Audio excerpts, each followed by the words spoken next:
सजना। दिन व कटे न रातिया जागे हो सजना।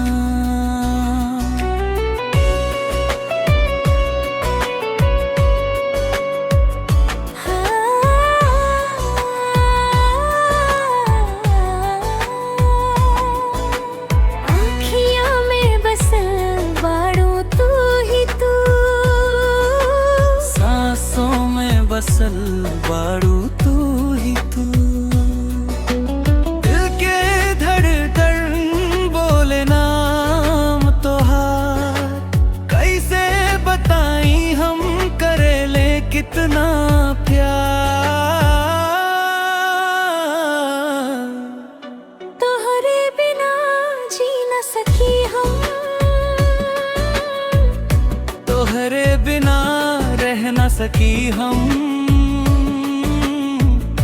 आजा सनम बाहों में आजा। तोहरे बिना दिल न लागे हम।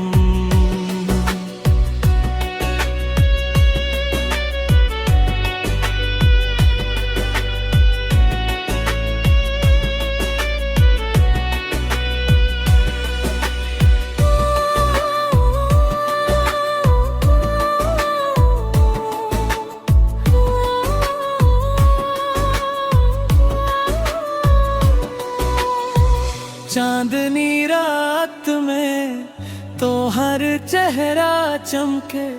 जैसे गगन में तारा दमके। हंसी तोहार लागे जैसे फूल खिले।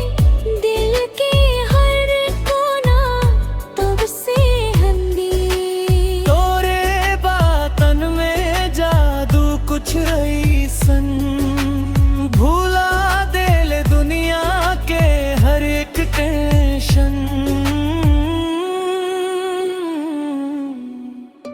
तोहरे बिना जी न सकी हम। तोहरे बिना रह न सकी हम। आजा सनम बाहों में आजा। तोहरे बिना दिल न लागे हम।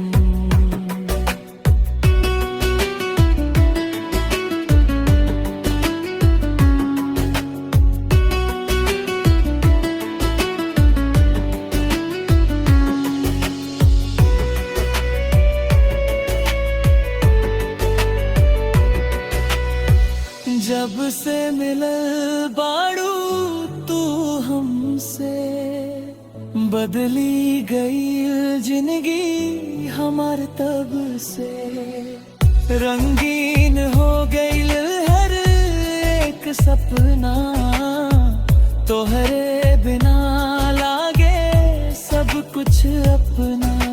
साथ तोहर मिले बस ई दुआ बा। तोहरे बिना अब ना कवनो चाहबा। तोहरे बिना जी न सकी हम। तोहरे बिना रह न सकी हम। आजा सनम बाहों में आजा। तोहरे बिना दिल न लागे हम।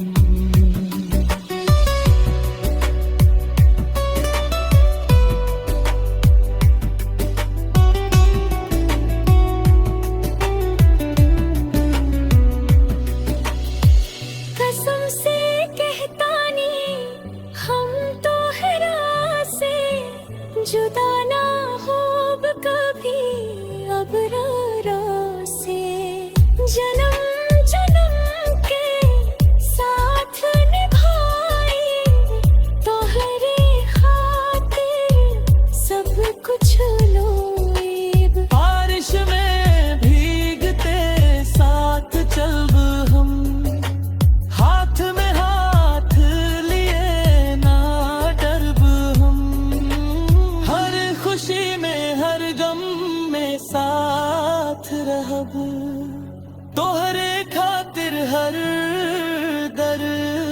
साहब तोहार नाम लिखल बा दिल के किताब में, तोहरे ही बसल